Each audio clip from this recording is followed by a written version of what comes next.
Assalamualaikum warahmatullahi wabarakatuh. Selamat pagi anak-anak. Waalaikumsalam Waalaikumsalam pagi, pagi, Pak. Pak.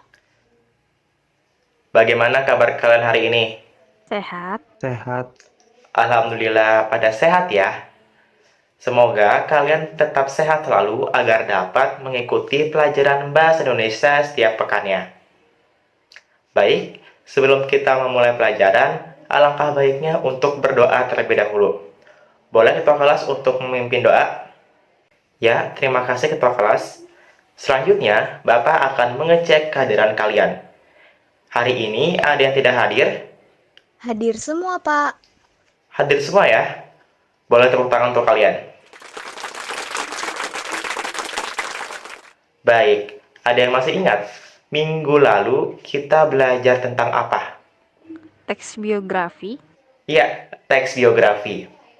Ada yang tahu apa itu teks biografi? Teks yang menceritakan seseorang.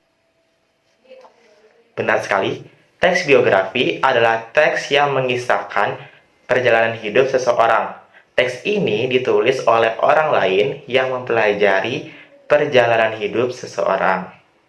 Baik, karena kalian sudah pada paham mengenai teks biografi, selanjutnya kita akan melangkah ke materi yang selanjutnya, yaitu teks eksplanasi. Tetapi sebelum kita masuk ke materi utamanya, Bapak akan menginformasikan tujuan pembelajaran pada pekan ini. Yang pertama, kalian dapat mengetahui apa itu teks eksplanasi.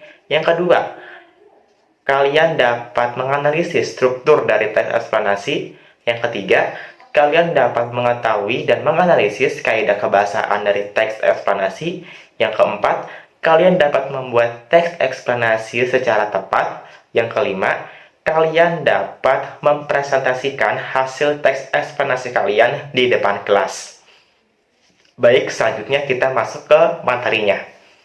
Baik, sebelumnya ada yang tahu apa itu teks eksplanasi? Teks yang menjelaskan suatu peristiwa. Ada lagi? Teks yang menjelaskan fenomena. Ada lagi? Teks berisi fakta. Ya, jawaban kalian benar semua ya, tetapi Bapak akan melengkapinya. Jadi, teks eksplanasi adalah teks yang berisi mengenai suatu fenomena atau peristiwa, baik fenomena alam maupun fenomena sosial yang terjadi dalam kehidupan sehari-hari. Fenomena alam yang dimaksud bisa berupa bencana alam, seperti tanah longsor, gempa bumi, gunung meletus, dan lain-lain. Sedangkan fenomena sosial yang dimaksud dapat berupa aksi demo, tawuran, bahkan perang. Teks eksplanasi bertujuan memberikan pemahaman dan wawasan secara jelas kepada pembaca. Itulah mengapa dalam teks eksplanasi harus memuat proses, sebab, dan akibat suatu kejadian. Nah, karena kalian sudah mengetahui definisinya, terus apa ciri-cirinya? Jadi, ciri-ciri teks eksplanasi itu ada 4. Yang pertama, faktual. Yang kedua, bersifat keilmuan. Yang ketiga, informatif. Yang keempat, membahas hal-hal yang bersifat umum. Kita bedah dari yang faktual dulu. Faktual berarti memuat informasi yang nyata dan benar adanya. Yang kedua itu bersifat keilmuan. Teks eksplanasi membahas fenomena yang berhubungan dengan ilmu pengetahuan. Misalnya, gempa bumi itu berkaitan dengan ilmu geografi, atau aksi demo yang berkaitan dengan ilmu sosiologi. Yang ketiga, informatif. Teks eksplanasi bertujuan untuk memberikan informasi tanpa mempengaruhi pembaca. Ingat, tanpa mempengaruhi pembaca. Jadi, teks eksplanasi ini tidak ada opini dari penulisnya dan hanya menjelaskan proses terjadinya suatu kejadian. Yang keempat itu membahas hal-hal yang bersifat umum. Teks eksplanasi menjelaskan peristiwa yang sering kita jumpai dalam kehidupan sehari-hari. Baik, selanjutnya ada struktur teks eksplanasi. Struktur teks eksplanasi ini terbagi menjadi 3. Yang pertama, identifikasi fenomena. Identifikasi fenomena adalah gambaran awal tentang fenomena yang disampaikan. Pada tahap ini, penulis bisa memilih topik yang penulis ingin bahas. Misalnya gempa bumi. Pada tahap identifikasi fenomena, penulis akan menjelaskan definisi tentang apa itu gempa bumi dan dampaknya. Selanjutnya yang kedua ada penggambaran rangkaian kejadian. Struktur yang kedua memuat proses terjadinya fenomena tersebut. Penulis bisa menjelaskan penyebab atau tahapan-tahapan bagaimana gempa bumi itu berlangsung. Yang ketiga dan yang terakhir adalah ulasan. Di struktur ini, teks eksplanasi berisi komentar atau penilaian penulis mengenai dampak fenomena yang dibahas. Selanjutnya ada kaidah kebahasaan teks eksplanasi. Kaidah kebahasaan teks eksplanasi terbagi menjadi 5. Yang pertama itu konjungsi, penggunaan konjungsi.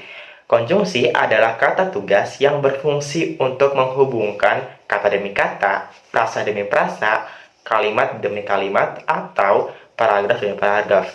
Di dalam teks eksplanasi terdapat 2 jenis konjungsi yang digunakan. Yang pertama ada konjungsi kausalitas. Konjungsi kausalitas adalah konjungsi yang menghubungkan 2 klausa atau lebih untuk menjelaskan sebab akibat. Contohnya, karena akibat, oleh sebab itu, oleh karena itu. Yang kedua, konjungsi kronologis. Konjungsi kronologis adalah kata hubung yang menghubungkan 2 klausa atau lebih untuk menjelaskan urutan waktu kejadian. Contohnya ada kemudian, lalu, setelah itu, pada akhirnya, dan sebelumnya. Kaidah kebahasaan teks eksplanasi yang kedua adalah pronomina petunjuk. Pronomina petunjuk merupakan kata yang digunakan untuk menggantikan penyebutan benda. Contohnya, ini, itu, atau tersebut. Selanjutnya, kata pasif. Kata pasif diawali dengan imbuhan di atau ter. Contohnya pada kalimat, para buruh yang tergabung dalam organisasi Ikatan Buruh Indonesia menyampaikan aspirasi mereka di depan Istana Presiden. Ada yang tahu kata pasif di kalimat tersebut ditandai dengan kata apa? Tergabung, Pak. Ya, benar sekali. Kata tergabung. Kata tergabung merupakan salah satu bentuk kata kerja pasif. Yang keempat, kata denotatif. Kata denotatif adalah kata yang memiliki makna sebenarnya. Jadi, kata denotatif adalah kata yang sesuai dengan observasi berdasarkan penglihatan, penciuman, pendengaran, ataupun pengalaman. Contohnya, meja hijau. Meja hijau, jika maknanya tersebut denotatif, maka meja yang berwarna hijau. Apabila maknanya konotatif, bisa disebut dengan pengadilan. Di teks eksplanasi menggunakan kata denotatif. Jadi, meja yang berwarna hijau. Terakhir, struktur kebahasaan yang terakhir, itu kata teknis. Kata teknis adalah kata atau gabungan kata yang mengungkapkan konsep, proses, keadaan, atau sifat dalam bidang tertentu. Singkatnya, kata teknis dapat disebut sebagai istilah keilmuan. Contohnya, kamu sedang membaca teks eksplanasi mengenai gempa bumi. Kamu akan menemukan istilah skala Richter. Nah, itu merupakan kata teknik pada bidang gempa bumi. Baik, itu saja materi yang dapat Bapak sampaikan pada pekan ini. Selanjutnya, Bapak ingin kalian membuat kelompok yang berisi 3 orang setiap kelompoknya. Dan kalian menentukan topik untuk dijadikan sebuah teks eksplanasi, yang kemudian kalian akan mempresentasikan teks eksplanasi tersebut di depan teman-teman kalian. Baik, boleh dibuat kelompoknya sekarang, dan untuk teks eksplanasinya diusahakan jadi pada pekan ini.